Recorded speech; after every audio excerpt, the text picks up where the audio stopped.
Welcome to year 2 of A Mick, a Mook and A Mic. Hosted by 4-time Emmy-nominated producer Frank Pace. And retired New York City firefighter, 9/11 first responder, and Vietnam vet, Billy O'Connor. Today's guests, longtime LA Times sports columnist, panelist for ESPN, Around the Horn, TJ Simers. My brother Frank. How you doing, pal? How's everything? Happy Patty's Day. Happy Patty's Week Day. of Patty's Day. The month of Patty's Day. Well, it used to be the month of Patty's Day for you.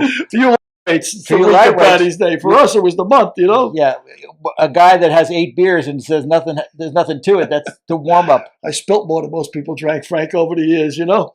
It's a curse. It's a curse. Yeah. Well, we'll get into that maybe a little bit later. But today we've got a very special guest in studio, Mr. TJ Simers. Where you been hiding, pal? I like how you say in studio. It's our friggin' garage. Say it like it is. Come on. In studio, Mr. TJ Simers. How are you? I'm fine, thank you. And you asked the question, it's like I asked Sandy Koufax the same question. You're supposed to be a recluse. Where have you been?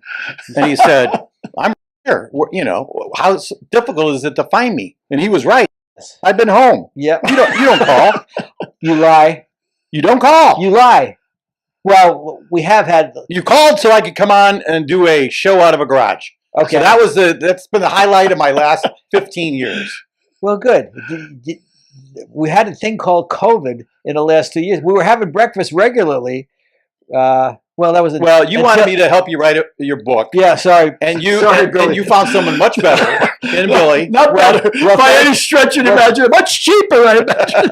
But after you shamed me into saying you have to be an after-dinner speaker and nobody's going to want to read your book. I didn't think anybody wanted to read your book. Yeah. And I was wrong. You did a great job. The collection of books, fantastic. But I wouldn't read that garbage. I certainly wouldn't pay for it. well spoken. But I'm sure on this show you get a discount to anybody who would like to buy the book. Sure. Discount would be free, in my mind. You'll pay for postage if someone will read it. Fine. Well, we've got a lot to catch up on. Okay. I'm sure Billy's going to belabor you about writing because that's what he does now that he's sober. And, Well, You fashion yourself a writer? No, not at all. But I was delighted you said that I did a good job. That You made did. me happy. You did a very good job. That made me happy. That Very really good did a job. good job. yeah, he may be a little more sensitive than I am. Because Well, he just ran into burning buildings to pull people out. I was married to the same woman twice, TJ. You can't break my balls. I'm cool. Don't worry about it. Well, that means you got dumped by one of them, so they did get to you a little bit. He got dumped by one of them twice. I've had it broke by professionals. You know what I mean? I've had my balls in a vice. No problem. But I love the way you write, man. It's really caustic. I mean, you don't pull any You punches. never read it until like today to get ready for this show. Well, I mean, exactly. you know. Exactly. Well, I mean, I was an LA Times reader. I was an guy, big Breslin fan, big Pete Hamill fan. Right. You know, I mean, always. And you're more Breslin than you're Hamill. That's for Yes, sure. that's for sure. Yes. That's without a doubt. Breslin had one of the greatest ideas ever in the history of journalism, which was when Kennedy was assassinated. He went and interviewed the gravedigger. Yeah. Fantastic. Great story. Great brain to think of that. That's more than half the battle, coming up with an idea. And that's an all-timer. Yeah, let me ask you a question on that note since you went there. You go out, you got a deadline, you got to write a column every day, once a week, whatever you were doing, 3 times a week. I know you were the man at the Times At for the sure. LA Times for 23 years. Yeah, I mean, you know. 23 years. Yeah. Sportswriter of the Year in 2000. Bill Plaschke was the #1 columnist at the LA Times, but he was writing for page 1 and covering the main events. I was on a page 2, which was supposed to be kind of silly, off the wall, do whatever you want. So we had kind of our roles. And I like to do the strange, weird stories, but I also like to make people laugh, and mostly laugh is what I try to do. Tried to do, mostly not successful. For the public. The public you were successful for the public. The people who you were interviewing, sometimes like Kevin Brown, sometimes like Milton Bradley. Again, you're wrong, Frank, and we'll probably repeat that statement a lot in this hour. You can name on a handful of the people that I ultimately did not get along with. And you mentioned Kevin Brown. Right. And there might be Mike Garrett, the former great Right. runner, and We're going to talk about all those people. USC athletic director, whoever, when I saw him, he would start running away from me. And I'd always yell, "You still got great wheels, Mike." Mike Garrett was the 1965 Heisman Trophy winner. Yes. And then he scored the first touchdown of the He was Super Bowl also in IV. a press box somewhere in one of the Pac 10 or 12 schools, and I was just covering a game because they needed an extra writer at the time. I was not a college football writer. And this guy behind me was making a racket and carrying on in the press box. And his wife was there too. So it turns out it was Garrett and his wife. So I ripped them a new one the next day in the paper. That was my intro. Mike Garrett and his wife. And I never got along with the wife at all. Oh, didn't you? No. He probably didn't need it. No, I probably didn't. God, that poor man. But anyway. Well, you said you can name on a handful. Let me see. Yeah, go ahead. Try. Artie Moreno. In the end, Artie Frank McCourt. Artie would bring his daughters on the radio show that I did with my daughter. Mm-hmm. We were chums, and I ripped him once, and that was the end of the road. Then I was done, and then he went so far as to move the press box away from his suite at Angel Stadium down the right field line. So we all got penalized, but it was my column that teed him off. So yes, Artie Moreno. Who else? Frank McCourt. Frank McCourt and I never did see each other eye to eye. When he was named the owner of the Dodgers, I noticed that he was wearing makeup and reading off a prepared statement. So I said, whoa, whoa, whoa, whoa, whoa. And I was standing on a railing overlooking the press conference. I wasn't sitting with the media. And the PR people were pulling me. You got to go sit with them. I'll sit with those dopes. So I started, I said to McCourt, when you were trying to be the owner of the Boston Red Sox, did you tell those people that they had the best fans in all of sports, which is what he told the Dodger fans? And he finished 6th, by the way, in the running to be the Red Sox owner. But my point was, if you're going to bullshit coming into L.A. right away, telling they're the best fans in all of sports, when you know damn well you think the Red Sox fans are the best fans of all sport, we're in for a long haul. So we didn't get along from that point on. Okay, I think we're up to 4 now. We're up to 4. I haven't even started on my list. So there's your nicknames: Angry Artie Moreno, Angry Artie, yes. the Boston parking lot attendant. That's what he used to buy the Dodgers. Okay, the Screamin' Meanie. The Screamin' Meanie, who asked me to change it later, she got real mad. She wanted a different nickname. Jamie McCourt. Jamie McCourt, who asked me, by the way, after she was starting to file for divorce from Frank, or Frank filed from her, she turned to me and said, "Is it wrong to date when you're married?" So I was a marriage counselor as well as a columnist. And Jamie wanted a different nickname, so I came up with Frank's Old Lady after she got divorced. That didn't go over well. Who else? The Spanos Goofs. If you watch their handiwork, then you understand. I didn't even need to come up with that. That was what they did. And I'll tell you, Alex Spanos was the owner of the Chargers, and I would go meet with him every year, right before the beginning of the year, and he had a bottle of Good and Plenty on his desk, and he'd say, "Well, how do you think we're going to do this year?" Now, every year I told him they sucked and that they were going to finish last or whatever. He starts taking the candy out and starts throwing it at me. Whoa! Good and Plenty hurt when they make a connection on it. But yeah. Well, when you're a soft-livered sports writer like you, Good and Plenty would hurt. Yes, who else? Mr. Chuckles? Jeff Kent was a friend, dear friend, actually. We started off as mortal enemies because I walked up to him the very first time I ever met him, was in the Giants for opener, Dodgers and Giants. And I said to him, "I got you guys pegged to finish 3rd this year." That was my opening line. Now, we had never met. We had never introduced ourselves or anything else. And he goes, "Great, so do I." And I said, "What a great story I can write." Kent comes to Dodgers and predicts 3rd place finish. He said, "Don't you dare write that." I said, "Oh, no, that's going in." And we talked pretty much every day that I was out there for the next 4 years. And we would scream at each other, cuss each other out. I once asked him to do a drug test. So he wanted to whip out of his manhood and found a bottle to pee in. And I said, "Well, I'll take blood too." He said, "All right." He's trying to dig out blood out of his hand. Oh yeah. And then he cried because he said, "My son's starting to grow up to be like me," meaning him. And I thought he was the brightest athlete I've ever interviewed. Wow. Jeff Kent. Steve Young and Jeff Kent, by far. Steve Young too, huh? Oh. Bright, really bright. Had the ability to make everybody in the room feel like he was talking just to them. A tremendous charismatic gift that he had. That's like Clinton or Sinatra had that. You and I hang around with different crowds. So without a doubt. I'll take your word for it. I don't hang around with Clinton or Sinatra. But yeah, but Bill Dwyer, the sports editor, said that to get more people to watch the space, to read the Times, they needed somebody who was going to get people to read that. And that was you. You're the answer. Dwyer was full of shit. I had to force him into hiring me as a columnist because the previous columnist had quit, or where did he go? Randy Harvey became, I think, sports editor. Right.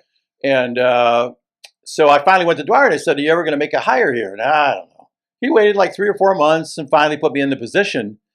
But you have to understand, Dwyer is a really good friend.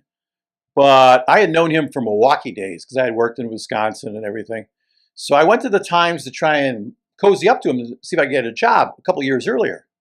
We were standing at the elevator getting ready to go have coffee, and we were talking about our dopey kids. And I said, "Oh, my kids are clueless, they're brain dead." Well, he has a retarded son.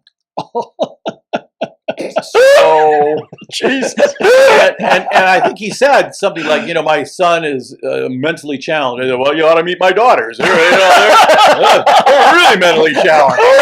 So it's not quite the great way to introduce yourself for a job. But you have a calling card like that, don't you? Say sometimes you go up to an athlete and say, "Hey, I heard you're a dick," or "I heard you." Okay, that was Bradley? Milton Bradley. I said, "I hear you're a real dick."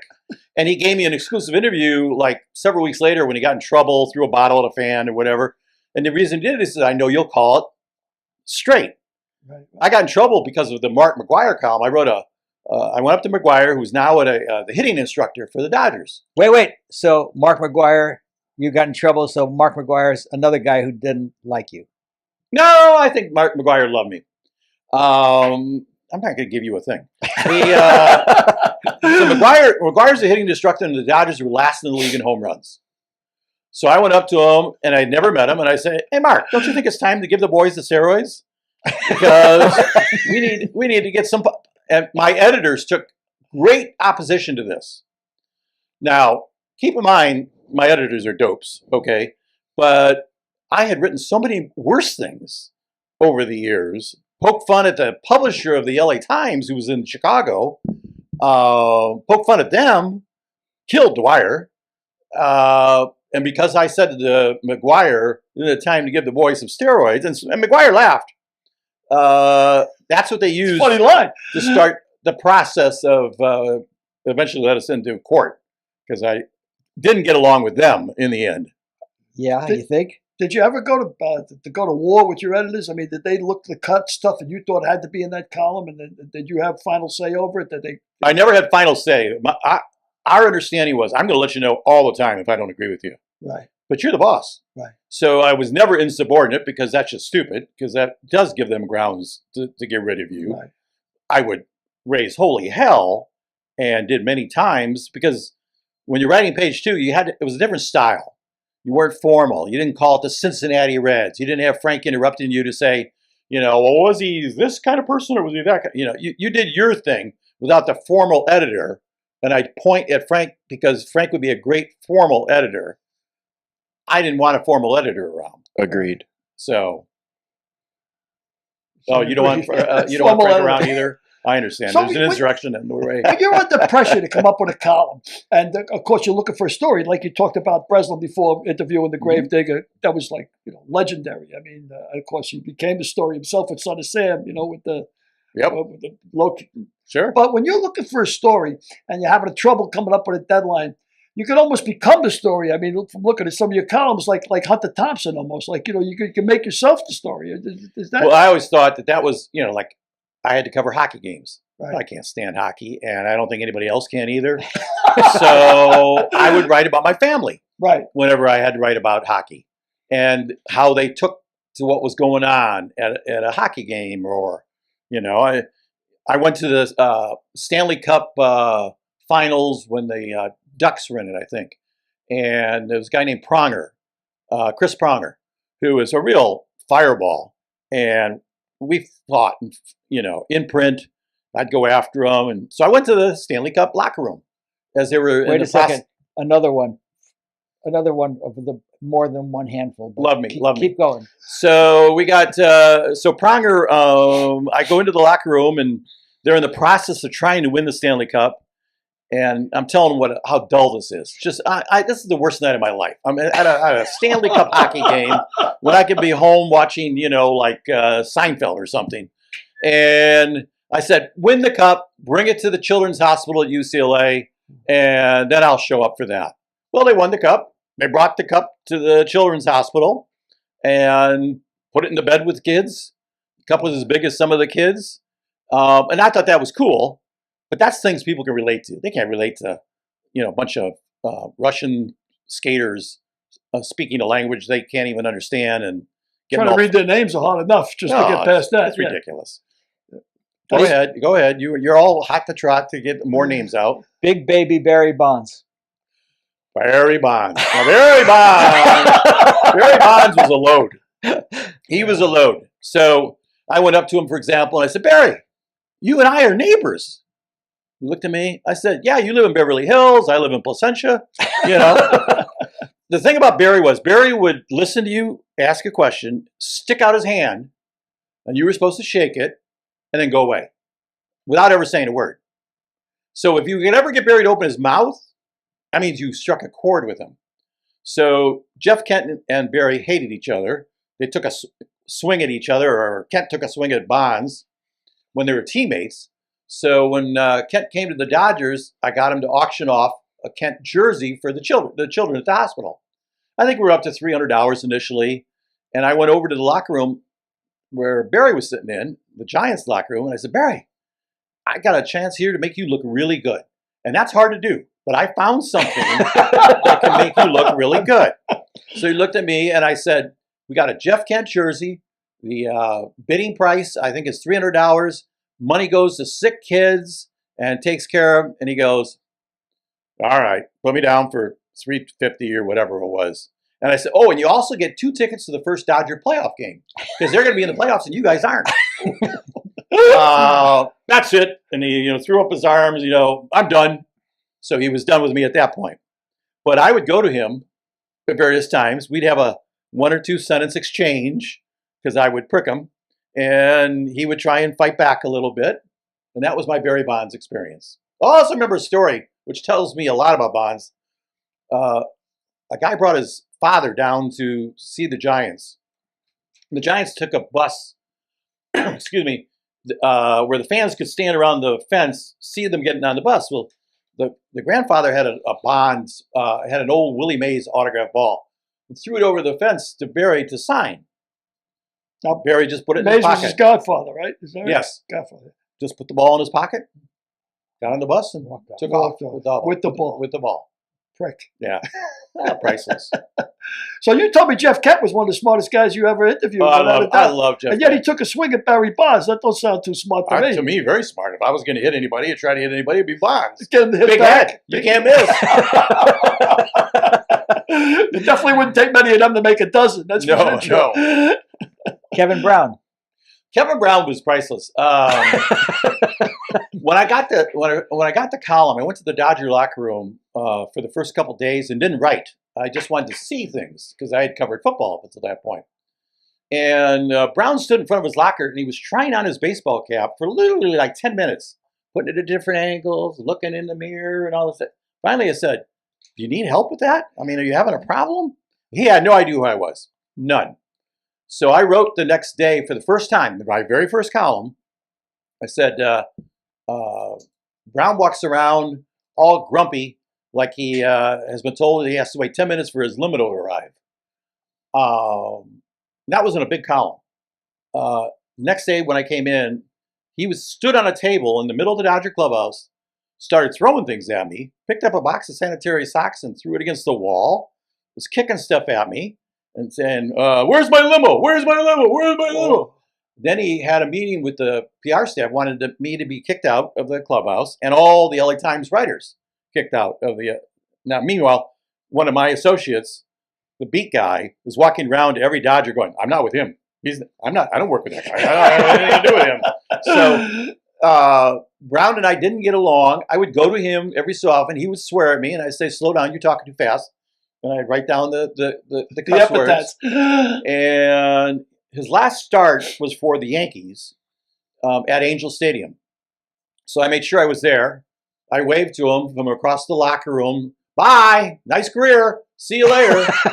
And a year later, the report came out that he was in his backyard and he pulled a gun on his neighbor for throwing grass clippings over the fence. So that's like I always said, I wish they had, established metal detectors at all the clubhouse doors so I would feel safe, when I went in there. So he was really thin-skinned. This guy was like he was on the border of being psychotic. He was steroid guy. He was the steroid guy. In the end, I can't believe I'm going to say this, but you were validated by everybody who didn't get the joke, turned out to be an asshole. That was important. It was important that you don't go after little sister, whatever, unless she was a jerk. You had to have them demonstrate their true colors. Mm-hmm. And that's all I was ever trying to do was go up to somebody and find out what's your true colors. Can you handle a joke? Can you handle being put on the spot? It's not that big a deal. This is sports. Yeah. It's not the Pentagon. Yeah. Did you have a preferred sport to write about or covered? I mean, was it basketball, football? I know hockey wasn't it. That's for sure. No, it wasn't hockey. And I had covered the Yankees for 2 years back in the Billy Martin era. Steinbrenner, Billy Martin. Billy Martin, Steinbrenner, and the Bronx Zoo. The Bronx Zoo is exactly what it was. Well, when you were running into fires in the Bronx. Yes, matter of fact, I was at that fire the night at the World Series when Howard Cosell said the Bronx is burning, and they shot away from the series to show you the South Bronx fire. I don't remember any of that. Yeah. I'm sure it was a big deal, but for us, I was probably watching to see if for us it was a big deal. We're on TV. We're on TV. I was watching to see if really Randolph got a single or something. I don't know. No, I don't remember that. I remember Howard Cosell. Yeah. I dealt with Howard a lot. How'd you like Howard? I didn't. I mean, he was a nasty person. Was he? Yeah, he was very nasty and full of himself. Oh my God! I mean, quintessential. I mean, you run into some of those people in sports. In fact, my lawyer is one of those people. But there are a lot of people that are full of themselves, and with good reason at the time, because they're achieving something that others can't. When Howard achieved a massive amount that others couldn't do, but it was insufferable. Yeah, well, Muhammad Ali always said that he made him famous enough, right? He had said to Cosell, "Get out of here! I made you famous enough." They were both a great pair, and they both played it perfectly. Yes, without a doubt. Muhammad wasn't stupid. He knew what he was doing. Without a doubt. Yeah. Right guy. So now we'll talk about some people that love TJ. I can't include the wife after the fight this morning. But, no comment. Vin Scully. Yeah, I appreciate that. I used to say that I would go into the bathroom just before the national anthem was being played, because that's when Vin would go to the bathroom for the last time before a game started. So I would go to the urinal and stand there waiting for Vin to come in so that we could talk with privacy, with no one else around. And he would tell me stories about Rocky Bridges, talking about how he told the guy next to him, every time they play this damn song, I have a bad game. He just told unbelievably great stories. And I always would say, I'd always make sure and look that I didn't pee on his shoes because I was laughing so hard. But Vin Scully was just a genuine, I guess icon's the best word, right? How else do you describe the guy? Yeah. Another icon, John Wooden. Well, I was fortunate. I put the two of them together. I had the idea to raise money for UCLA Hospital again. So I called them both up and I said, listen, I don't really want to stroke you guys. You both know I think you're bums at times. Let's go on stage and let me make fun of you and we'll raise money. They both said, okay. So here's John Wooden, who's treated like the Pope. Vin Scully, they bow to him. We had Jerry West gave the dinner speech. And then we got Nokia Theater, which was 7,000 people, sold that out, put it on Fox TV Live, and I'm not a TV guy. They wanted to put an earpiece in. And I said, I'm not going to listen. I'm not going to have an earpiece in during this show. Well, just go to commercial when you want. So we did 2 hours on the stage. Wooden came out. He was in a wheelchair, and he hated the name Wizard of Westwood. He Just sure did. Hated it. He sure did. So I said, well, yeah, we got the Wizard of Westwood here. That's how I started it off. And you knew that he I hated it. hated it. And so he started screaming at me.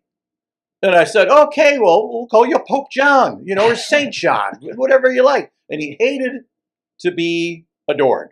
Now, I probably secretly loved it. But so I could stick the knife in him, and no one else would. So he loved it. The crowd got into it after a while. And Scully I had seen Scully the week before at a Coliseum event. They were dedicating the Coliseum for something. And Wooden showed up, and he looked dead. He literally looked dead. So I met with Scully a few days later, and Scully said, oh my God, how are we going to do a whole show? And then I know what he was thinking. You're a schlub. I got Wooden, who's dead, and I'm going to have to carry the whole show. Right. So we go out to the show, and the greatest thing I've ever seen in sports, frankly, was Scully stepping back as Wooden started to get a twinkle in his eye and put on a show. John, it's your show tonight. You're the man. And Wooden took over. I mean, he tried to get out of the wheelchair because we brought a kid up on stage, a cancer victim who had lost his leg. The kid was about 10, and Wooden's trying to show him how he put on shoes and socks, because that's what he did with his players. Always the first day of every practice, he would teach them how to put on their shoes and socks so they wouldn't get blisters in his time.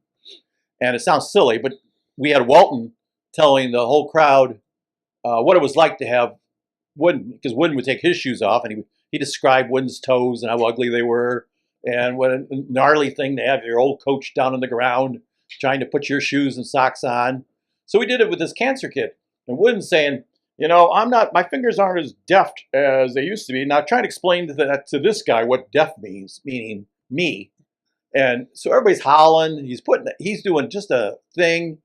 The kid's mother's crying because she had spent the last year by the kid's bed, and now the kid was up on the stage in front of everybody with the great John Wooden treating him like a king. It was great. That's remarkable. I mean, it's counterintuitive. You think that, you're insulting Wooden, that he would react accordingly, but you really drew him out. Did you think that you were going to get that kind of reaction from him? Yeah, always had. I mean, when they dedicated a post office for him, I think in Tarzana, I went to the ceremony and I said, "Did you ever take a drink?" And he said, "Nope, never took a drink. One." And he said, "I took one. I was in the Purdue fraternity, which I knew was back during Prohibition." So I said, "They're going to name a federal post office after a guy who drank during the Prohibition? This is ridiculous." And I went to the people who were putting it on, and I made a big deal out of it, like serious.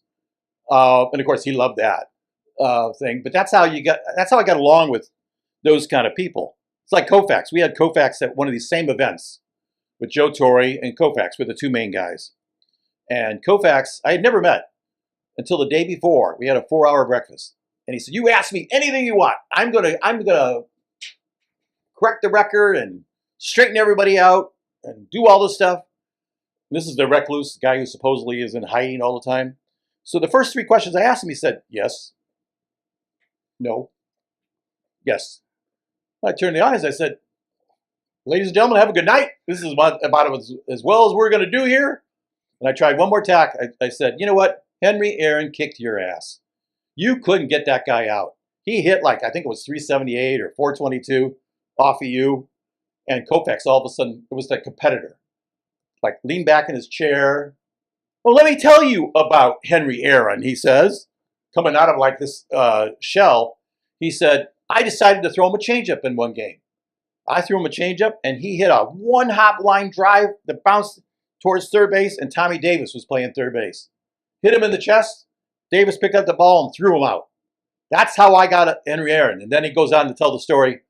Tommy Davis came over after giving me back the ball, and he was he couldn't breathe because he had gotten hit in the chest and knocked the wind out of him.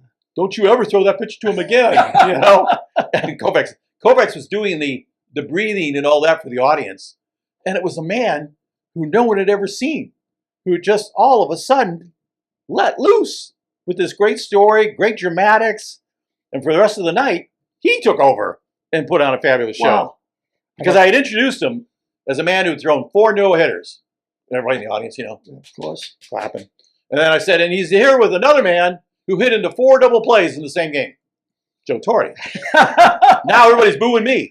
And I said, what are you booing me for? He's the one who hit into 4 double plays.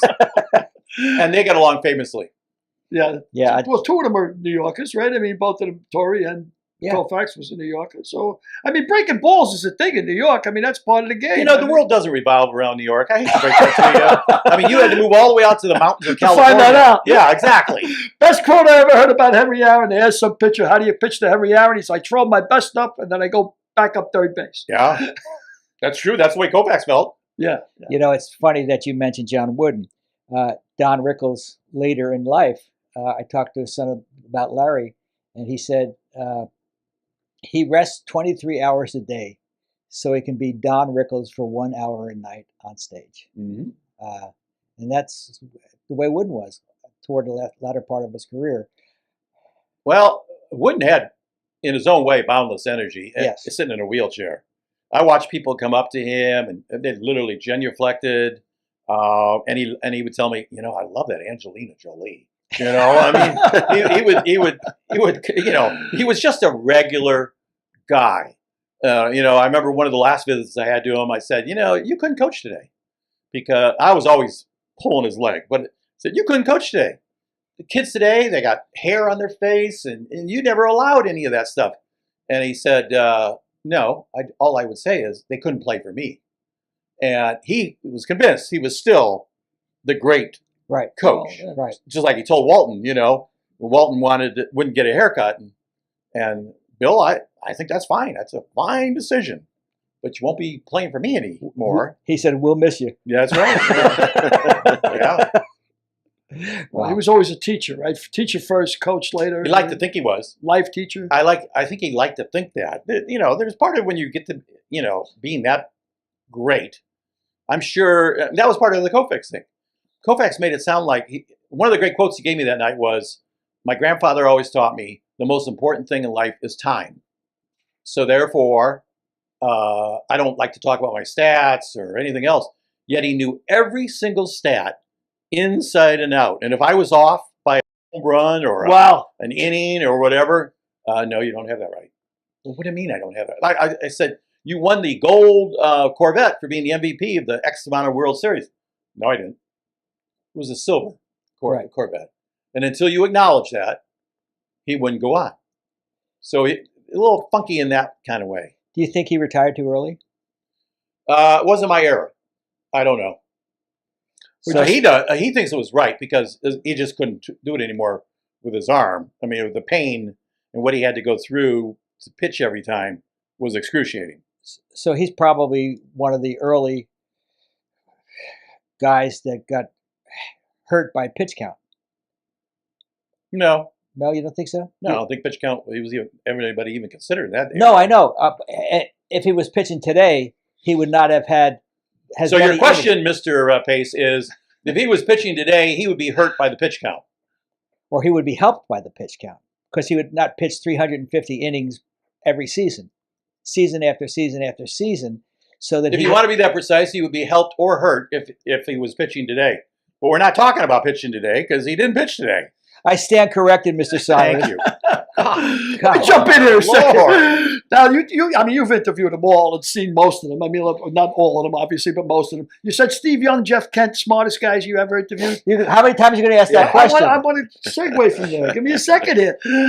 So who was the it's guy? The only guys you could think of that weren't from New York. Most belligerent? Would you say Barry Bonds, or who was the most belligerent athlete you ever interviewed? Well, I mean, athlete. You know, I started off with Woody Hayes. Woody Hayes was, wow. You had to get the question right. Billy Martin. I mean, the first time I walked into his office, I didn't know better. Everybody else did. But I was the new reporter. And I asked him a question, and he annihilated me because we would always annihilate the first question that was asked. And that's why he blew off steam after a game. I went to Thurman Munson my first day in Yankee Stadium. And I said, Thurman, TJ from the Morristown Daily Record, F you. Well, Thurman, I'm going to be the new beat guy for the F you. He said it to me 14 times. I wrote them all down in my notebook. Look forward to talking to you again, F you. And I'd go see him in the bar at night when we were on the road. He'd buy me a drink, put his arm around me. Next day I'd go to his locker, F you. And that was all because of Reggie. Reggie Jackson had said, I'm the straw that stirs the drink in a sport, I think it was Sport Magazine story. And Thurman took great offense to that. But that was, you think about the interviewing athletes and you talk about New York, that was the all-time locker room anywhere. It had Willie Randolph, Bucky Dent, Sparky Greg Lyle. Nettles, Sparky Lyle, Goose Gossage. Yeah, so any other locker room, they'd start to give me grief. I'd say, you guys are pussycats. I've dealt with the Yankees. What do you guys got? Now you can't get into the locker rooms. I think it's changing the way journalism is going to be conducted. Absolutely. Players are going to love it. How about George himself, George? George, I was nobody at that time in terms of dealing with power brokers. So I just observed him most of the time. I loved the guy. I just liked the way he spoke. Just good copy, or just you like the great person? Copy. He was great copy. But I never worry about good copy. It's your job as a reporter to get the good copy. Finest. To ask the questions, to get into someone's head. So George actually made it easy for people. Yeah. Well, of course, everybody has, like yourself. They either love you or hate you, right? That's the way they describe you when I do research on you. You're going to read T.J. Simons, you're going to love his column, or you're going to hate him, one or the other. I guess that makes it, then, as long as they read you. Yeah. I secretly wanted to be loved. I wish I could, I always said, I wish I could go into everybody's home and read them the column. Then I could explain to them what I was thinking and what I was doing and everything else. But so many people come to me and would say, why'd you do this? And that's not what I was trying to accomplish. One of the columns I got killed for was a guy named Tim's Thames. What was his name? Tim, the Marquise Timms, the Dodger? Yeah. Marcus Timms? Yeah, he had a last name Thames. He pronounced it one way, and the Dodgers put out a press release saying it was supposed to be pronounced a different way. So I called him Tim's Thames in the whole column. Tim's and then a hash and then and went up to him. My very first question to him was, you must really suck as an outfielder because you're one of the best home run hitters per bat and they don't ever play you. Well, he wouldn't talk to me. So I killed him. Before I killed him, the other players were there, Kent, Ethier, and I think it was the left-handed pitcher, Kershaw. And they were saying, oh, no, don't kill him. Go nice on him. Because they knew what was going to happen. If someone tried to be belligerent, then I would go cannons out and just blow him off the plate. And so the next day he came back and apologized because I killed him. And I wrote a nice column, but I didn't get any play. Meanwhile, the Yankees, who he had played with before, were ripping me. Granderson, went on. Peter Gammons from the Boston were all ripping me for being insensitive. He's the guy. My job is to go up and ask the questions. And it's like I covered Jim McMahon. And Jim McMahon, who blew his nose on me, the public, it's very simple. He gave you one of these? Oh, yeah. Like the flying stuff? Yeah. And it was, he's the quarterback. Who does everybody want to read about when they're fans of a team? Right. The quarterback. Of course. So I'm supposed to stop because Jim McMahon doesn't want me to ask him questions on a Monday or Tuesday before a football game? So I would go up to him every single day. And, of course, he gave me the nose job. And Snot rocket? Yeah, it hurt him. It killed, just like what you said earlier. That's the most classless thing that someone can do. So he didn't win an argument with me the rest of the year and was sent off as Bobby Beathard came in and said, I'm going to do you a big favor. You and I are going to be buddies. I'm sending your boy off to Green Bay, let him freeze his ass off. And that's what he did. I had read a story that you would use the golf cart to trap him for an interview at one time to lock him in. Well, when he first came to San Diego, everybody wanted to read about Jim McMahon. He had won a Super Bowl in Chicago and everything else. So after the first game, he hid in the clubhouse because after a certain time it closes. So I told all the other reporters to go away. Another guy, Clark Judge, and I would be pool reporters, and we would interview him and then give the quotes to everybody. So we waited him. Finally, I went in the locker room. He was sitting in front of his locker. He was going to outwait us to leave. So I went and parked a golf cart, big old metal thing that they used to pack the bags on, against the back door so he couldn't slip out the back door. So a little later we hear the back door, being pushed open. I thought that was hilarious. And then he finally came out and he was screaming at us and cussing us out. And that pretty much went on every single time that I interviewed. Now, and I went back to him 25 years later in Lake Tahoe. He was there for a golf tournament. And the PR guy was a good friend of mine, but he didn't know this story. And I knew that McMahon would just bite his head off if he went up to him and said, got an interview set up for you with Simers. He would go crazy. So that's what happened. Goes up to him, says, I got a reporter here from LA. It'd be good for us to get some exposure. TJ Simers. But NBC made him do it because it was an NBC event and they were trying to get some publicity. Yeah. And so I said, here's your chance to apologize to me. Just all go crazy again. We ended up getting along. At the end of that day, I followed him on the golf course and he introduced me to his kids and everything else. And that's how it usually went. Is if you could ever, like Phil Jackson and I did not like each other.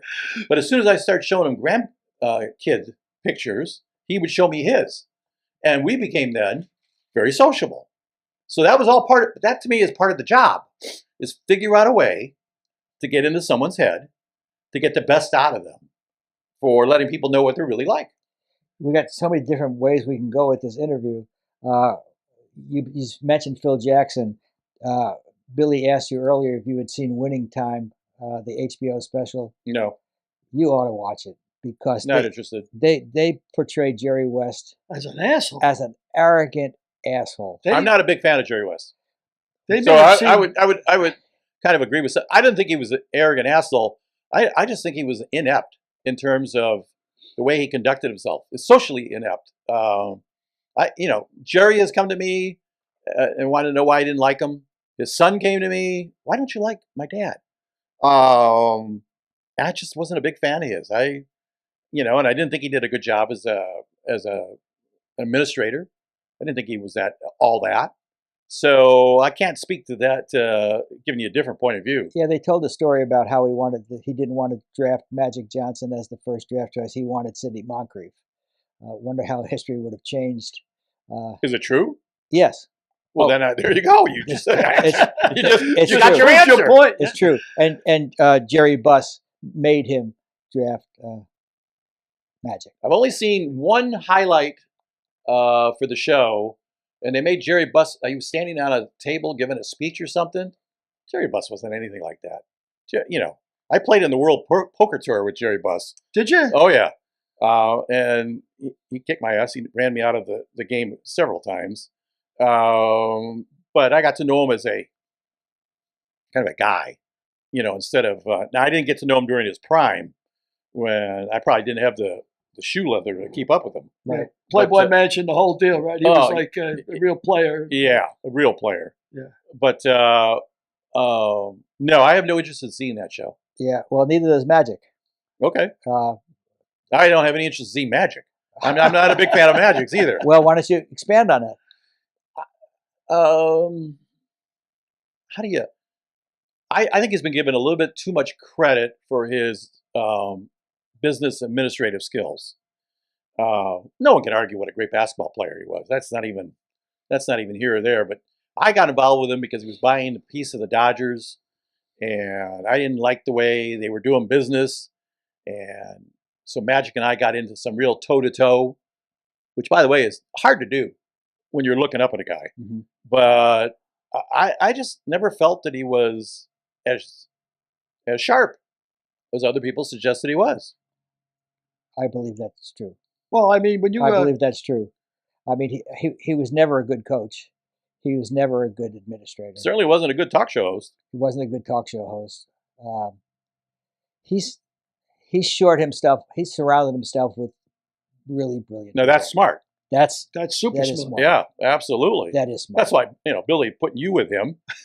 Incredibly smart. There's no question about it. Billy carries this show. Oh, yeah, There's no I carry question it. about it. I I mean, this is a classic example of three guys who desperately need each other. Absolutely. Desperately need each other because we couldn't do what Derek does. I can't do it. I don't know what Derek does. All he does is sitting there with his hand on Yeah, a watch. button. Look at that hand. I mean, what do you need? You need a college degree to sit there and press the button every once in a while? Definitely don't. Oh, you definitely do. All I bring to this thing is an occasional guest. And we got so desperate we had to have you. Hey, when you mentioned that, that's what I knew you would into. I can't tell you how many times he told me I was about his fifth choice to write a book. I said, "You prick! You didn't tell me that in the beginning." So when you met Phil Jackson for the first time, to me that seems like Zen meeting a bulldozer. I mean, but we had so many different run-ins. We had a run-in at every press. I know that I had done 15 straight press conferences with him in playoff games, and in every one of them we got into it. I mean, he went on the air on national TV because I said, "Aren't you embarrassed that the Houston Rockets just taught your team a lesson, TJ? If you want to write that or whatever the fuck, you go write that." So he's using the F word on national TV. So the following time we're in Houston, they get rolled again by the Rockets. I asked the exact same question to start the press conference, but he was smart enough not to use the F word at that time. But he would say, "You don't ever give me credit." So I started one whole press conference. "Phil, you're the best coach that ever lived. How would you handle this question?" And then the next question. "Phil, there's nobody who understands basketball better than you do. So could you help educate me?" And he got mad. Then he talked about how hockey one time. And I said, "Well, maybe if you didn't watch so many hockey games, you could do a better job coaching basketball." That didn't go over well. I didn't end that press conference. I used to end the press conferences because he would walk away. I liked the guy. I was intrigued by him. We went out to dinner several times, which was a coup for any writer in L.A. sure. We know you didn't pay. I'm trying to think if we did. There was an issue over that. I remember the issue being raised. But it really changed when we started talking grandkids. And he was a softie. And I also knew he's a guy who drove a bus in the beginning of his career, coaching basketball. At Albany. Yeah. I mean, there was a side of him that was very insecure. He just wasn't what he was portrayed as. Absolutely. I mean, for him to get along with Jeannie Buss, I mean, clearly there was a screw loose there somewhere in someone. And I'm not going to say which one, but that was the most unlikely matchup that you could possibly imagine. What's your take on Jeannie Buss? I'm not high on her. Thank God she married or had a daddy who owned the Lakers. I actually liked the son, Jimmy Buss, more than her at times.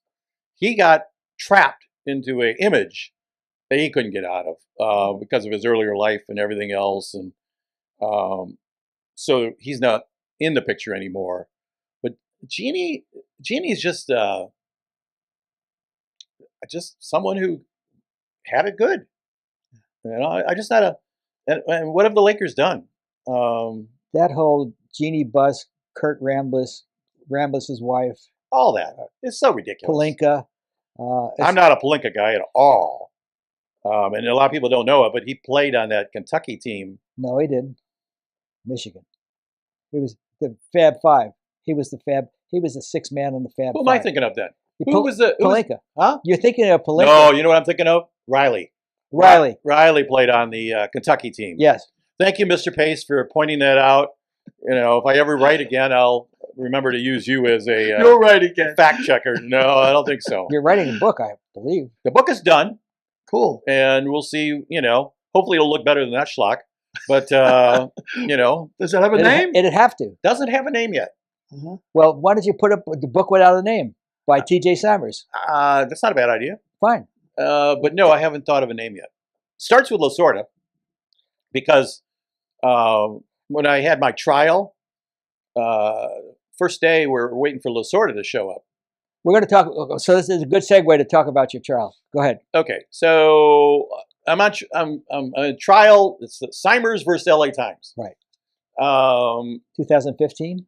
Yes, I filed the lawsuit in 2013.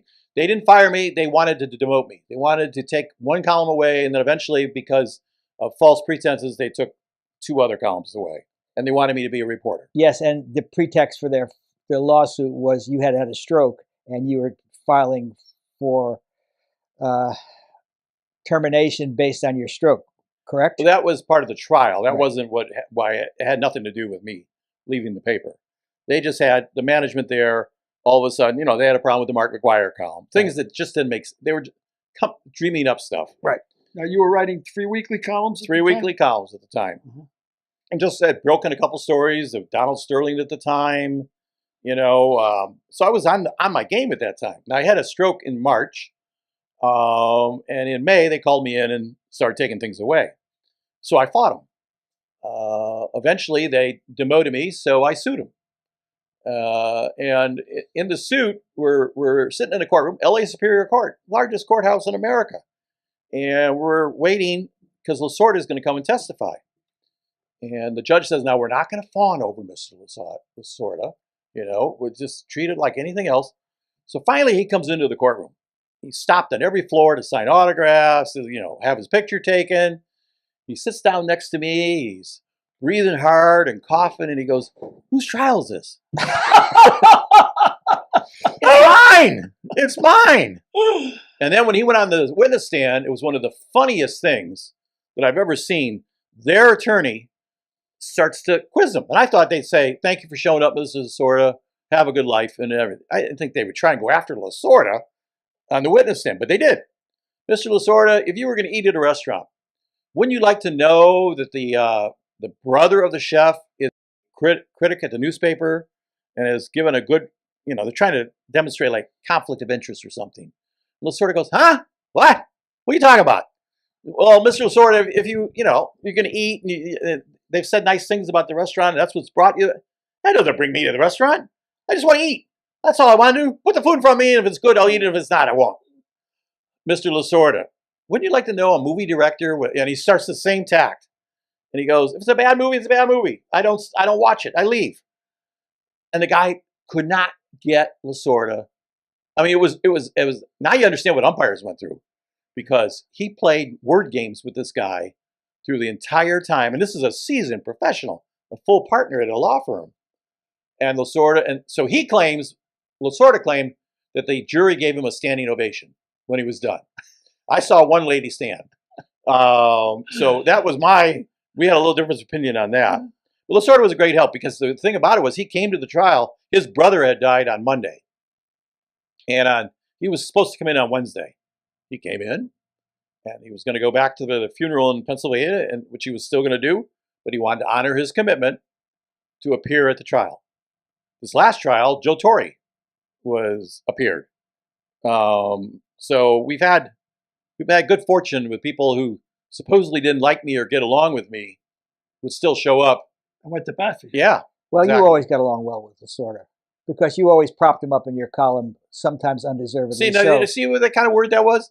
You never liked Lasorda. No, No, you never liked Lasorda. wait. No, I'm not waiting for anything. I don't like Lasorda. Yeah. Lasorda is one of the most despicable people. Oh my God, you are so wrong. No, It's a shallow viewpoint of Lasorda, because you didn't really know him over a period of time. Neutral corners, gentlemen. Neutral corners. I'm willing to say you didn't really know him. No, it's your viewpoint. I'm willing to say that you. Who spent more time with him? I don't know. Well, I do know. Okay, you. I did. Yeah. So if you can't answer that basic question, we got a problem. You saw the Lasorda that he wanted you to see. That's fine. Okay.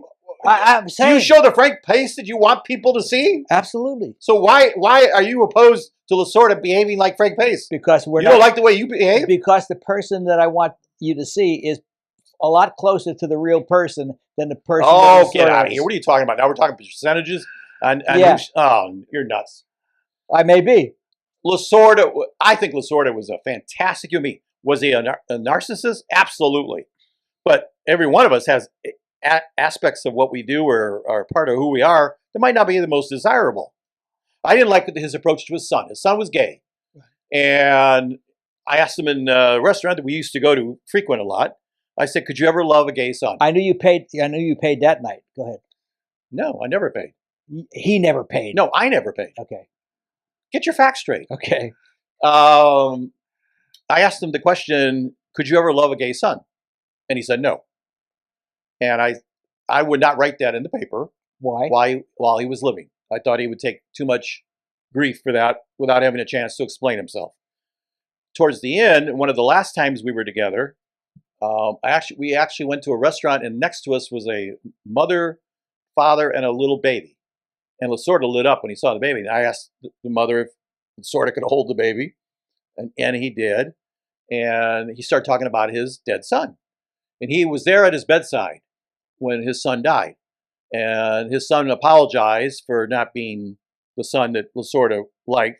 And Lasorda said, every minute I got with you was the absolute best. He said all the right things, did all the right things. He was a man of a different generation that would be slow to grasp the way people, more modern thinking, more up-to-date thinking. But that doesn't condemn him for his life. He was an old guinea, in other words. He was an old guy. Yeah. Yeah. Fine. You love him. I'm happy for you. I thought he was, and he was great for the game. He was loyal, lived in the same house his entire life in Fullerton, driving to Dodger Stadium. I've had different experiences with him. That's all. Okay. Well, you've already answered both of you have answered one of my questions. Like I didn't know either of them, obviously, either Lasorda or Torrey. But Torrey has a reputation as being a sweetheart of a guy. He is. When I asked the Kevin Brown question, he was managing the Yankees. And I said, have you ever seen Kevin Brown smile? And Torrey got mad at me. He defended his player. He didn't know who I was. Then he comes to L.A., and now I'm going to be his columnist, following him wherever he goes. And he turned out to be to me, the best human being I dealt with in sports. I went to New York for his book signing, and he took me to Yogi Berra's museum, and Yogi gave me a tour of the museum and everything else. I had good fortune in life because of knowing Joe Torre. And Joe Torre to come to, at 81 years of age, to be willing to testify in my trial. Terrific. Yeah. I mean, that's a friend. So what was the result of the trial, and it's still ongoing? Okay, so the result of the trial, so we won the first trial. And how much was awarded? $7.1 million. The first time? Uh-huh. I thought it was more. $7.1 million. On the appeal. And so we went to appeal. The appeals court agreed with us that we won the trial, but the judge had taken the money away. He thought it was too much money. So we had to have a new trial to just do damages. It was conceded that we won. The other side had to tell the jury, we lost, you're here just to determine damages. So in the second trial, we won $15.4 million. The judge took it away. Because if he took the $7 million away for it being too much. Same judge? Same judge. Then the judge retired. So we had to have a third trial, which we had the first week of January this year. And we won $1.25 million, plus another probably $3 million in court costs. But now we've filed papers to have another trial because the jury cheated and the opposing attorney cheated. The opposing attorney said, the average house in Orange County costs about $950,000. We priced it out, an Escalade you can get for about $50,000. Let's give Mr. Simers a new house in Orange County. Let's give him an Escalade. Well, you're not allowed to do that. They did. The judge reprimanded him. My attorney objected, but that's all appealed because the jury came back with it. Jury also, one of the jurors told the other jurors, you don't have to give the money to this guy. He's already gotten $7 million and $15 million. Unbelievable. Unbelievable. Because they didn't read the whole story that said the judge took it away. So the jury was sitting there thinking, we don't have to give him anything. So a lot of squirrely stuff. And listen, after covering the Sterling organization and the Clippers, the legal system is worse than that. I mean, it's just... It's messed up. Oh, my God. That's the thing that really It's needs messed up. to be cleaned up. And did your court cases really come to about $3 million? The court? Oh yeah. Really? Oh yeah. Actually, it's $6 million. I get half. So I get half of whatever the court costs are. Oh, And now, if we're going to go into a fourth trial, Incredible. it could go up even higher than that. He wow. must have wanted to crack that judge upside his head, but he said it was too much money. I mean, My twice. lawyers believe he was corrupt. And that's Wow. what I write in the book. That my lawyers believe he was corrupt. He was up for a re-election at one point. LA Times is powerful. I'll never know. I'm going to keep coming up with names for your book as we go along. So how about I Was Somebody by T.J. Simers? I never felt I was. I mean, I was just a guy, writing about stories. I mean, I wasn't the somebody. It's like you. You were the second fiddle, I am, exactly. and I was the second fiddle. I mean, I was there the night Hank Gathers died. Hank Gathers drops on the court. Hank's the star. Mhm. He's the guy who everybody wants to know about, read about. They don't want to read about me. They want to know what happened to Hank Gathers. Mhm. So, no. Okay, so we'll Nice try. We'll shit can that one. Yeah, please. Tell me your take on Kobe. Whoa. Kobe is Kobe and Junior Seau and Jeff Kent and John Wooden are probably the biggest guys in my life in some respects. With Kobe, I used to challenge him relentlessly, and he loved it. For the first several years of his career, I was closer to him probably than any media member. But then things turned because you had to be in his club. You had to only say nice things about Kobe. And that's furthest from what I was going to do. So I'm trying to think of the one summer, Palinka, who was his agent, said, Kobe's not going to talk this summer. What do you mean Kobe's not going to talk this summer? I talked to him all during the year. You don't all of a sudden say, I'm not going to talk. And so he said, well, I'll go check with him. Comes back, he said, no, he's not going to talk. I said, then you go tell him F you. So when the season started, I turned my back on him every time he gave an interview. Real mature. But so he would be in his locker talking to everybody, and I would turn my back. At the end of that year, he was going to go play in the Olympics. So they had an Olympic practice in Las Vegas. So now I haven't talked to the guy in over a year. So I went to the practice, stood right in front of him. And I had sent him pacifiers because he had been a big baby. And said he wanted out of the Lakers because Bus wasn't paying him enough money. Yeah, he wanted to go to Donald Sterling's Clippers. Yeah. And so there's all the national media there, and then it's Kobe and me. And we go at it. And he's telling them how I sent him pacifiers and, he was a master still going after you, but not losing his temper. So we finish up the interview good-naturedly, and everybody leaves, but I follow him because I know he's got to take the Olympic drug test. And he's lost 17 pounds. And he's told the media in this big confab that he's just trying to get in better shape as he goes to the end of his career. He was off the juice. He had to have the Olympic drug test, which is one of the toughest drug tests, and he was worried that he was going to fail the drug test. So I said to him, So just that. You're saying he was on a juice? That's what I told him. I said, you're taking HGH, great recovery drug, which everybody, not everybody, but a good portion of the NBA subscribes to. Mark Cuban wants it to make it legal. And Kobe wouldn't admit it, what the hell are you talking about, but I confronted him on it. And from that point on, we got along great. Because I think Kobe understood if you're going to go head to head with somebody, you respect them. If you're going to be a weasel and try and cut the corners or whatever.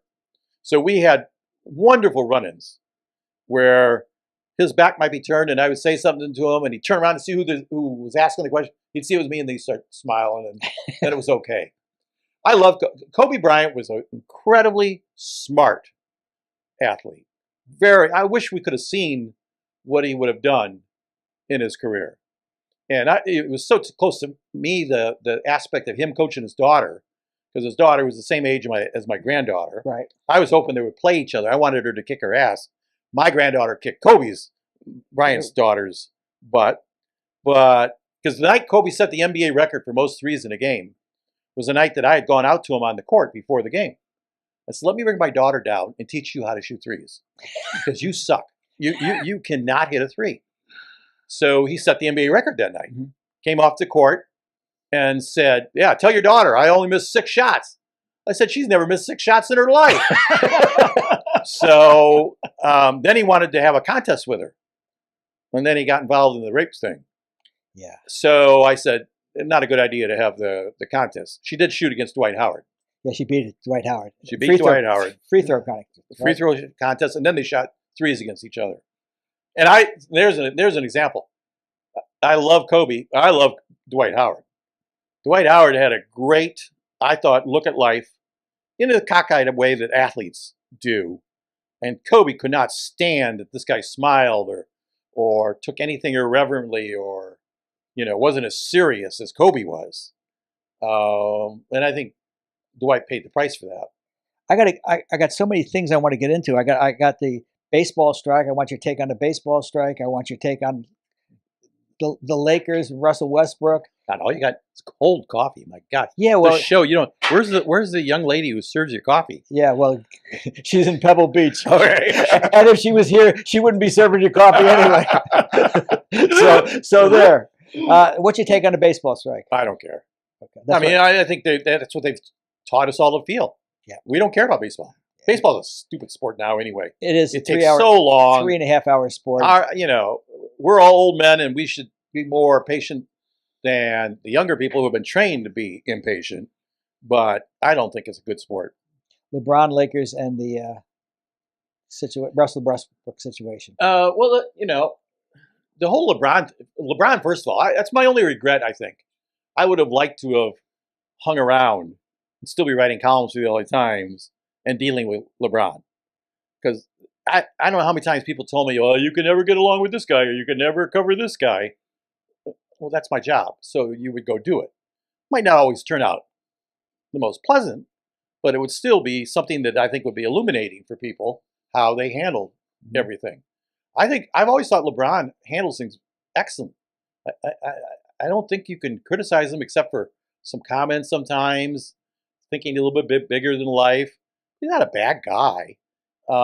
He's not my cup of tea. I really like Jordan and I like Kobe. I like Curry. So LeBron's game doesn't do anything for me.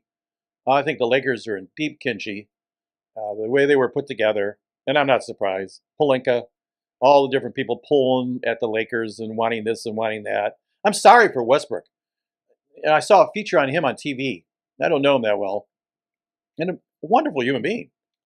Yeah, he's a guy who has a good perspective on life, a very anti-Kobe's perspective, anti-Michael Jordan. They would win at all costs, and they'd do whatever they had to do to win at all costs. Westbrook sort of leaves the game behind when he leaves the ballpark.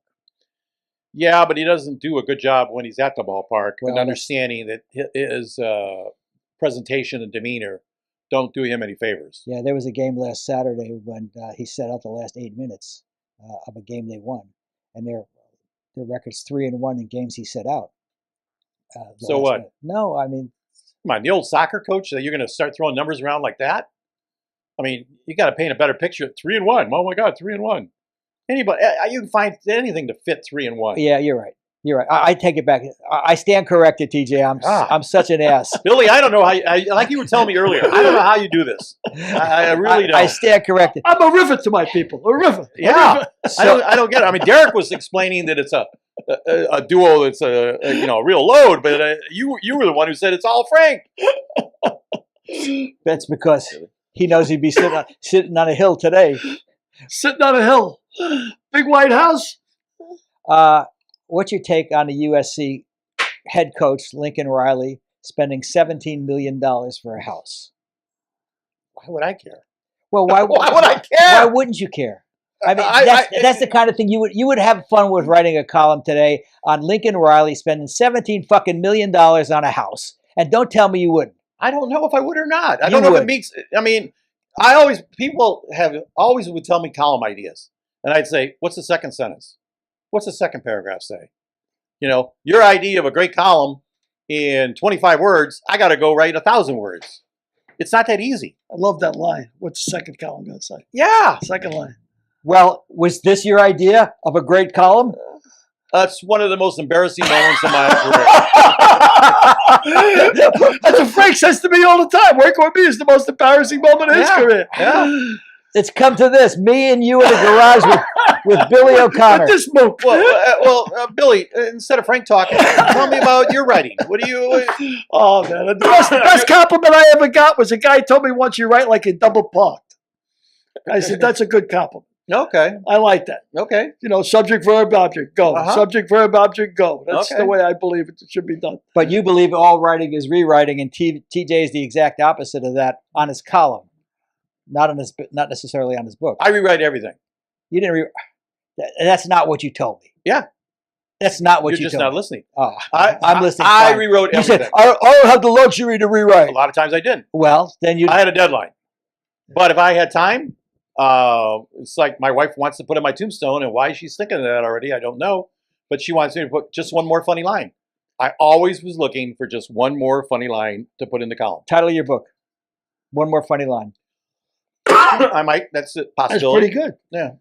You know, I read once where H.L. Mencken supposedly was at a Republican convention, and he was being heckled, of course. Everybody was, and he was writing this column, and he just wrote the whole column on the typewriter as is and sent in, no editing, no nothing, just there's the copy. Boom.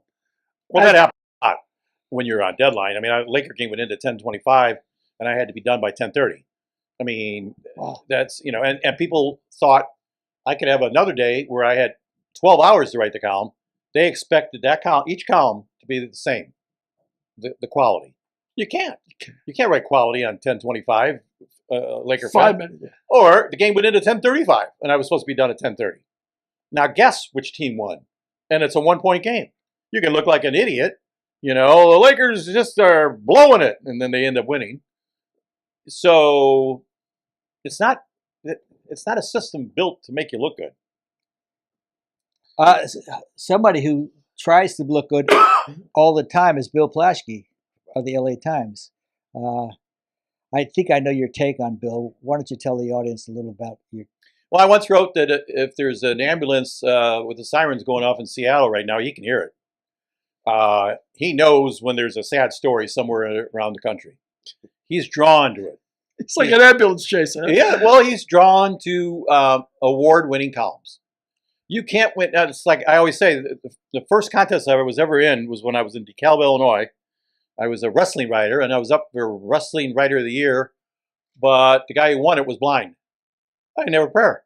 There was no way in the world I was going to win that award. The blind writer is going to win. So Plaschke will write about, he's made a big killing off of this Paradise Fire, book, movies, all this kind of stuff, because he understands. No, I give Bill credit. He knows what people want. He's a made-for-TV movie kind of guy. Once a week, get people to, Now, I think sometimes he's borders on being a fiction writer. Mm-hmm. And when you write like that, always there's a line at the end of the column that's just perfect. That someone said as they're dying or they're being carried away finally to the cancer. Well, no one talks like that. You don't get it. You don't get the perfect. Yeah, I find Bill tries to write what the people want to read. Yeah, and by the way, ton of money to be made doing that. I know. Ton of money. And it sort of bothered me when he tried to usurp the Register story about modern day and make it his own. And he published that story 2 days after the Register had published it in their paper, and he really pissed me off. And what was the modern day story again? This football coach who was looking the other way about guys tormenting his football team, and the archdiocese is defending the coach, and the Register came out against it, and the Register broke the story, and 2 days later, he broke the story as if it was his own. That's my take on this. On the story. Well, if you can get away with it, good for him. Yes. But I just didn't subscribe to that because I didn't think you could get away with it. Yeah, well, it's just like you said when we were playing golf. I was beating the crap out of you, and you said that they're not going to know what you wanted. They're just going to know what I told them. I used to do that to John Gruden all the time. I always wrote that big football coach, and I kicked his butt on and I never came close. But as far as the public was concerned, I beat him like a drum. Yeah. What else, Billy? What do you Well, want like to ask Gruden, him? that's pretty interesting. What's Gruden like? He's like it seems like they call what they call him on television. You get the cranky Chucky, whatever. Is he really It'd like be like you trying to enter mainstream media. You would eventually get thrown out. without a doubt? That's what it is. I mean, he's an old school football coach. He talks to his players like that. He would have talked to you guys in here just like that. Fuck this, fuck that, all this kind of stuff. And you can't do that in this day and age anymore. Well, you've been described as an old school, no punches pulled journalist, print journalist. But I was smart enough to know that you couldn't say or do certain things. At least I think I was smart enough because I last beat the posse for a long time. You can't give them fodder to get rid of you, or to you can. Now my stomach was upset a lot of times from taking chances, going after people and so forth. So it is like I think I mentioned earlier. I went after the publisher of the LA Times, who was actually the publisher of the Chicago Tribune in Chicago. Right. I found out that we were owned by the Tribune. So Sammy Sosa was playing for the Cubs. And I went online and found out that Sosa's phone number was there, and his boss's phone number was there. And I looked, I had one there, and I noticed that the publisher of the paper had one. So I called the publisher of the paper's cell phone. And Denny, TJ here. How's it going, big guy? Who's this? TJ, I'm your columnist in LA. Oh, okay. Nice meeting you. What can I do for you? Well, I got a problem here. I know that the Tribune owns us, and we got stock, and I got stock. Should I be writing good things or bad things about the Dodgers? Does it affect what happens in Chicago when I, do this?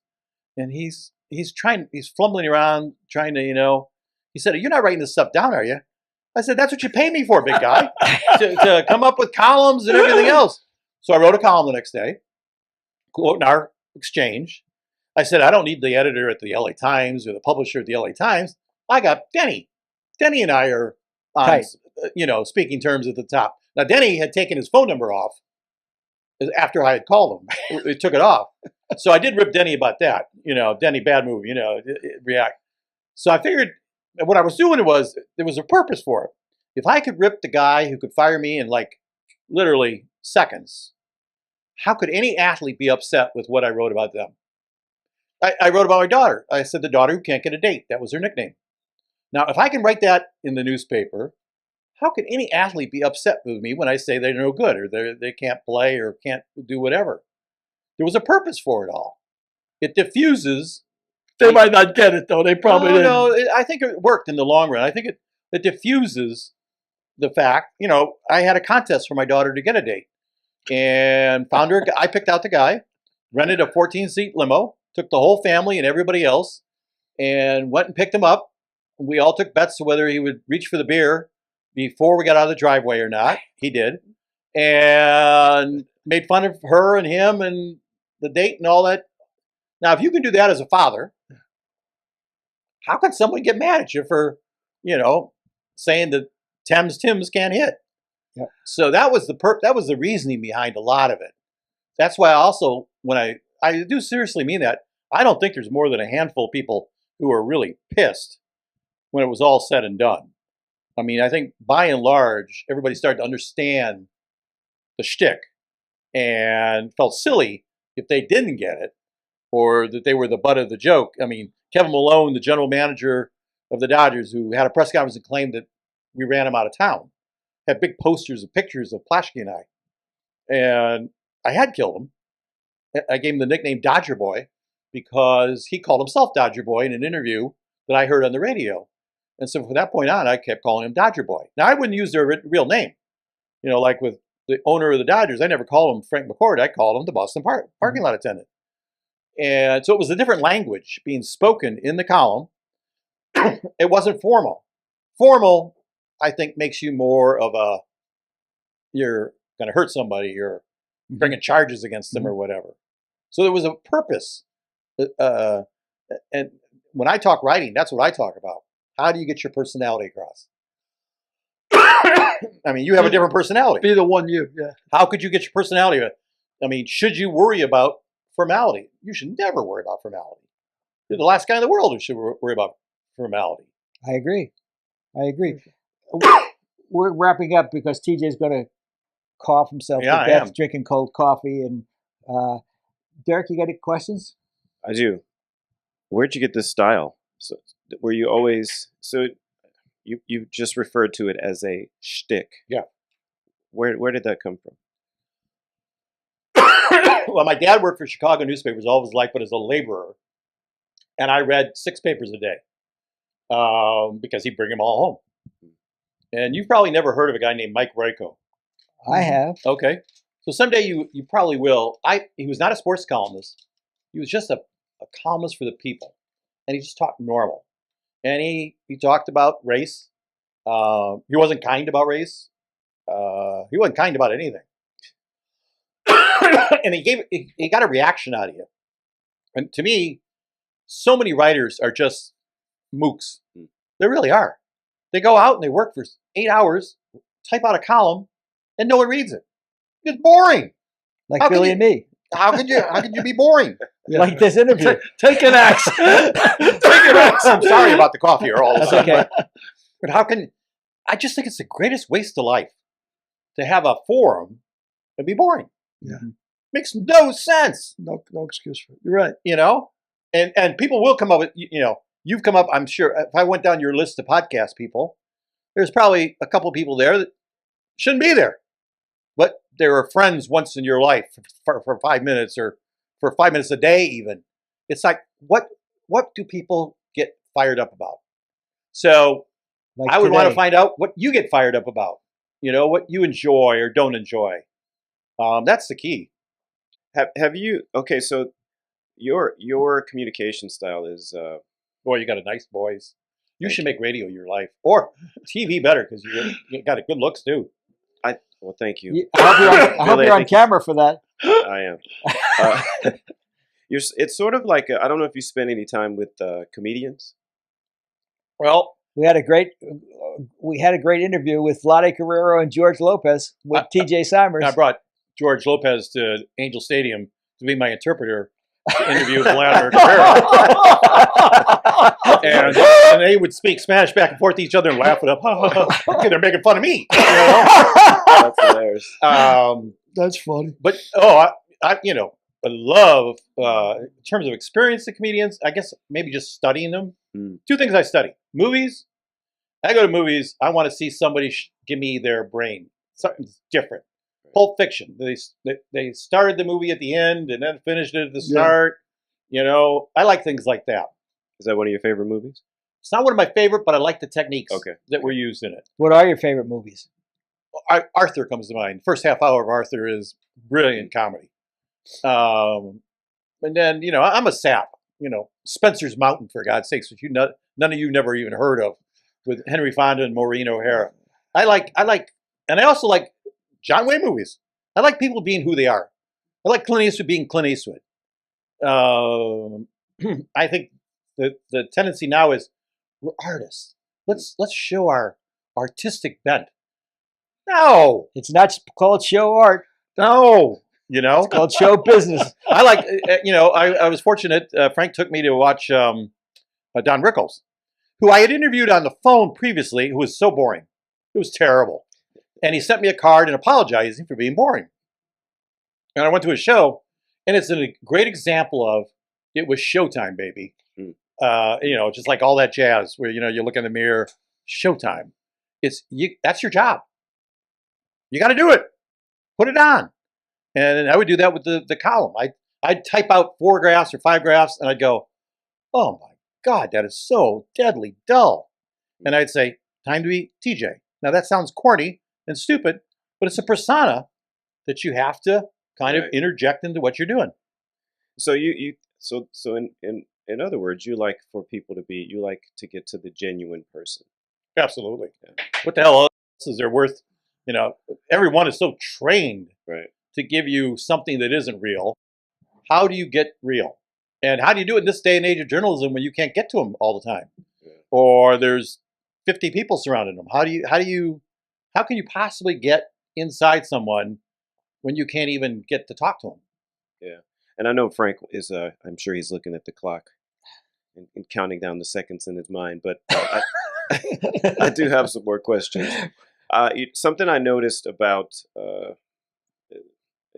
from the beginning of the interview is that the people that were revered were okay with your style of communication, the way you question them, and the sort of you mentioned a couple times that you killed a few people. Why do you think they were able to accept your style as a reporter? I think it teaches you something from the very beginning that you're already learning something about them. They're capable of laughing at themselves. Right. They're capable of being human. The human quality sounds so simple, but it gets away from us so many times. And it's not human to sit in a press conference and be bored to death. I mean, I went to the Dwight Howard first press conference in LA when he became a Laker. And I stood off to the side, which I always did, by the way. I would always stand next to Phil Jackson so that everybody thought I was up there as Phil's buddy or whatever. And Phil had to turn and always answer the questions to me like this. I did that with Pete Carroll, too, and the PR people would all get mad. Go sit with the media. They're slugs. And I always treat the rest of the media like they're slugs, which puts you at odds with them. And I just got off track. What was I saying? We don't know either, but Derek will remember the question. We're old. We forget the questions. Just the fact that revered people are okay with the Yeah, Getting poked. it's so refreshing Yeah. when they can handle it. right. You know, Billie Jean King is one of my favorite people. I said, what are you wasting your time with this team tennis for? No one in the world gives a damn about that. Right. Go be a Right. pioneer like you pretend to be or are on everything else. Yeah. That's a good point. I have some other questions, but go ahead, Billy. I got No, one- if you have questions, Billy, I want Billy to wrap it up. Oh, you do? You want to wrap it up? Okay. Okay, so then I'll just go to my last question because the thing that I don't know if you're already doing this, but you used to work for the LA Times. You don't. Are you doing your own columns now? Do you have your own sort of? Are you not interested in that? Doing a book. You know, after writing for that audience, Right. it's a rather large audience, or was a rather large audience, I just don't find the motivation. I never really enjoyed writing that much. Okay. It's work. It is work. Yeah. Kind of hard work. And I, and the access for athletes now, I couldn't get it. I suppose somebody could give me some access as a radio guy or whatever. But no, I don't think it can be duplicated. Got it. Hemingway says, "What is nothing to it? All you got to do is sit in front of a typewriter, open a vein, and bleed." Yeah, it's hard work. That's how Red Smith felt too. New York Times. Yeah. Same way. I got a question for you, TJ. You made references a couple of times to children's hospitals, and you have an affinity for that particular charity. Is there any personal reason for that? I hope I'm. Not prying. The personal reason is that I feel for that, and I understand I'm a Mook or a Muck or whatever the hell you guys call yourselves, Mick and a Mook. I mean, I understand that I'm just a schlub, so I could never. I think we've raised over $2 million, for Mattel Children's Hospital at UCLA and Children's Hospital LA, simply because I figured out a way to take athletes or name people, ride their coattail, get them to perform, and people would put money out. I think to me, that is the best thing I've ever done in my career,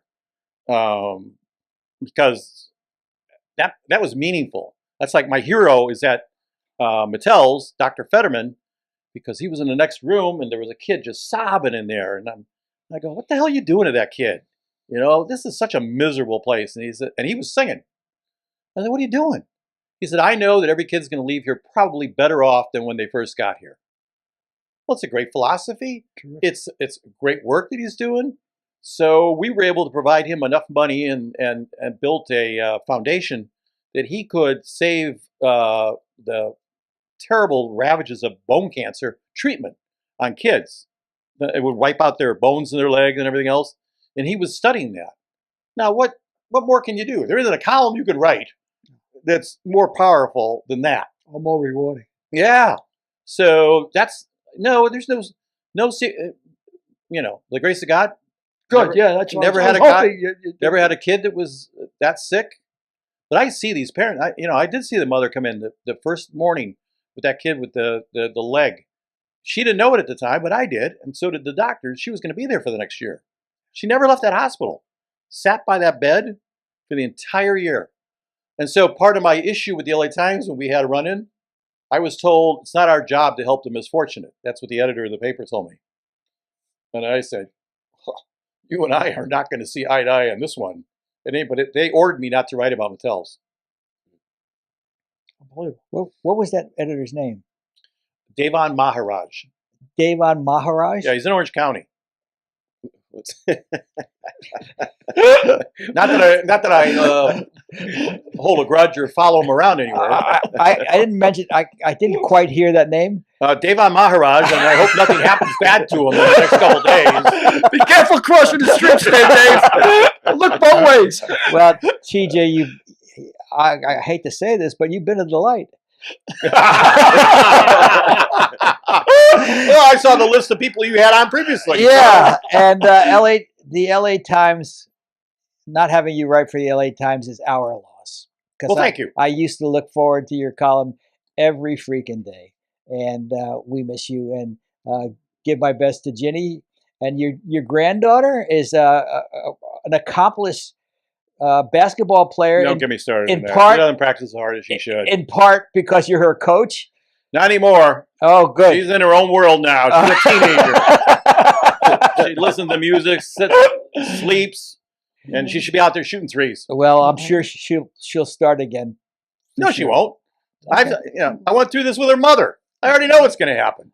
She's going to beat Kobe Bryant in a 3-point contest. Well, she could beat somebody right now. Yeah. She is a very good 3-point shooter, but she's not doing as much as she should. Yeah. Well. And that puts me at odds with her. Yeah. Well, good for her. And that's where I'm at now. Good. I'm fighting a 16-year-old granddaughter instead of the Lakers or the Dodgers or anybody else. Well, that's good for you. Toughest battle you ever had. Yes. Yeah. Yes, it is. All right, my friend. Thank you so much for being here. Thanks very much. A real pleasure to meet you. Thank you, guys. And Really Derek, enjoyed it. thank you. And Pleasure. my credit to you for working with Mick, Mook. Well, And whatever. especially the Mook. Yeah. Definitely hard. All right. Thanks. Thanks, TJ. Real bet. pleasure. Say goodbye. Say goodbye. Goodbye. Say Goodbye goodbye. all out there. You're going to cut me Goodbye. off again. Good night out there. Adios. So that was great, Frank. Another great guest you pulled on. Next week's guest, two-time Olympic gold medalist, sportscaster, and women's sports activist, Donna Di Verona.